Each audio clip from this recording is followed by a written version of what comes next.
She is a woman of faith. She runs a magazine as well, which is called Ruby Magazine. It's a Christian magazine. She is a photographer who loves what she does.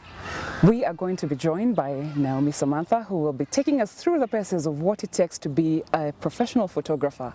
Welcome to the show. Thank you. I want to say, was it a learned experience? Was it by default? How did you end up in your passion, photography? I think there's both aspects to it. That first, it's self-taught, but also I tend to think that maybe it was by default, because now when I look back, I realize that a lot of things have contributed to this, to where I am today. Yeah, but so it's a little bit of both. When you are a football fanatic, or you're a football, want to be, and you want to be a footballer, they say you've always played ball ever since you were a young person. What would your experience be like when you went into photography? How long have you been shooting? That's what I'm asking. Shooting, like ever since I had my first camera, it's been over 10 years. But professionally, I've been doing this for slightly over 3 years now. Yes. Okay, I'm going to ask that question again. How long have you been doing photography, and how did it start? Right, that's quite a story, but just to cut it a bit short, I started. My interest in photography developed when I was in high school. My dad has always been a photographer. This I found out through a stranger, like he did not tell me about it, but it's something that I guess we are a family who are into art. And so I guess I picked it up from him, and he had the analog camera, and I used to take photos with it in school. And then after high school, that period where parents don't give you money and you have to hustle, so I used to go door to door taking photos, and I used to charge like 50 shillings, I think, and it made me some good money, but that's how my interest started. And then just before I joined campus, I got employed in a multimedia company, and that's where my skills really grew. And then after campus, I decided to start my own business. Okay. So they say it's a broad spectrum when it comes to photography. There's different kinds of photographies. If you were to talk to a layman like me, what kind of photography do you do? Maybe in simpler terms, I currently deal with people photography. Basically just taking photos of different aspects of people's lives,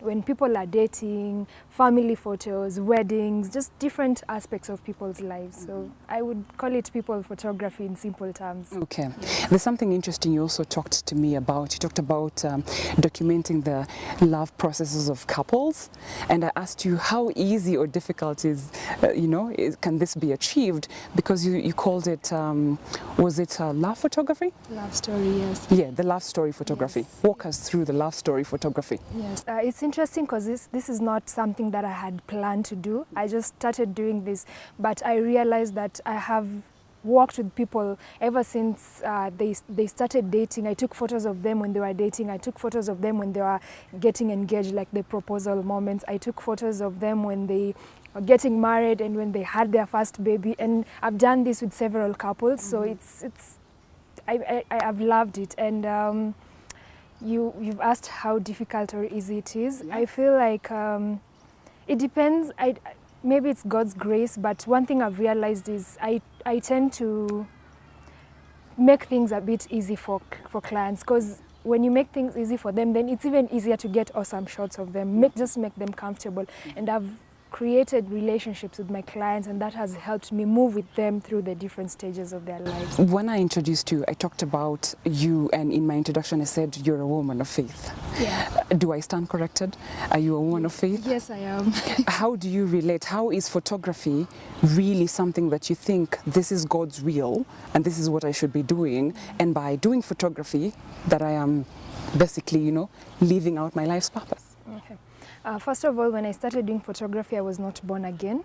And so through my journey with photography, I got born again. And one of the questions that I asked God is this what you would have wanted me to do? Is this what you want me to do?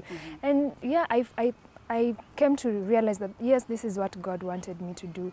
And this I have realized in just the many successes that I've achieved, that I totally attested to God's grace. And also, one of the things I realized when I got born again is God is all about people, and photography is all about people. And I've found a lot of joy in just taking photos of people, and yeah, so I guess that's really what God wanted me to do. Talk about Ruby Magazine. Ruby Magazine is a Christian magazine.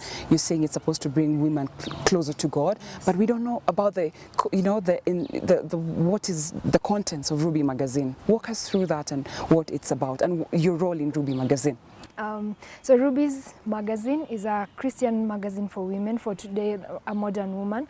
And my friends and I started it out of a reason that we had not really come across a Christian magazine that has content. Mostly it's always a Christian version of a worldly magazine. So we wanted a magazine that, yes, would give a woman the entertainment, the different aspects that women look for in a magazine, but would also bring women close to Christ as they read the articles. And so that's how we started. And my role is, of course, photography. Yes, and I work with other absolutely amazing women who have different roles, like our editor, she's called Jane, and other two friends, Sylvia and Jen. So Okay. What are the contents? What are the daily interactions? If I was a reader, what would I be reading, like in this month's issue of Ruby's magazine? Well, first of all, one of the things we have is main stories, just talking about amazing things that God is doing in different people's lives, because we believe most of the time the highlighted people are the people who are known, but there are so many people in the grassroots who have amazing things that God has done. So we try to bring that out. And then of course we have beauty. There is no you deal with women and don't deal with beauty. And then of course there is a motherhood page, and then there is a page for single women, just talking about the experiences women go through when they are single. And then we have an interesting page where guys write to women. It's called His Word. So it's either his word to his wife, his word to his sisters, his word to his mother. Just guys write to women. Okay. Yeah. All right. I want to say something which is a little bit controversial. Sometimes people say those who indulge in photography are vain, and to be vain is considered to be a sin. How do you draw the balance between saying, yes, I do photography, I'm encouraging you guys to, partake of photography because that's where your bread comes from, versus or vis-a-vis the fact that people say, taking selfies and taking photographs is an indulgent and it's, an example of being vain. Where do you draw the balance? Do you agree? Do you disagree? I guess it depends with the person. Everything in life is about choice.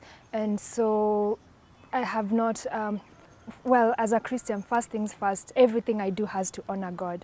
So if I feel like the kind of photography I'm doing is not honoring God, then I just put a line to it. So that's one of the things I decided. There are kind of photographies that, yes, it can bring me money, but no, if it does not honor God, I say no to it. Okay. So it's a personal choice. Samantha, I want to thank you so much for finding the time to join us here. Thank you so much. You're doing so well. We wish you well as you go on with the photography. We wish you well as you continue to be a part of Ruby's magazine.